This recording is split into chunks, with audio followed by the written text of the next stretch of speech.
حيث وللأسف الشديد تأكد بشكل قاطع ثبوت قيام دولة الإمارات العربية المتحدة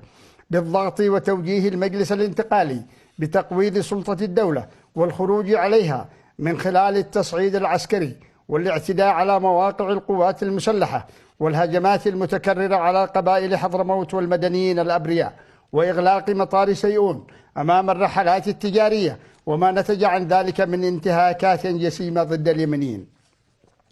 وكما ورد مع بالغ الأسف في البيان الصادر عن قيادة القوات المشتركة لتحالف دعم الشرعية، فقد تأكد أيضا قيام دولة الإمارات العربية المتحدة بشحن سفينتين من ميناء الفجيرة مملوءة بالسلاح وعربات القتال والعتاد العسكري، وإفراغها في ميناء المكلا دون تصريح بهدف تزويد قوات المجلس الانتقالي بها في خطوة تصعيدية ضد أمن واستقرار محافظتي حضرموت والمهرة، والذي اتضح أنه استمرار لعمل ممنهج منذ سنوات وقيامهم بالضغط على المجلس الانتقالي الجنوبي بكل الوسائل للتحرك الأوحادي واستغلال القضية الجنوبية العادلة ومحاولة تعطيل مؤسسات الدولة الدستورية المتمثلة في مجلس القيادة الرئاسي والحكومة.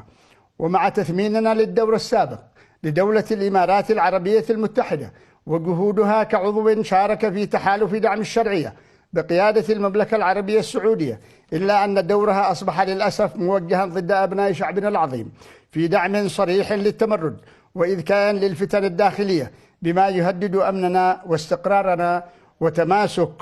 مؤسساتنا ووحدتنا وإلحاق الضرر بشعبنا العزيز.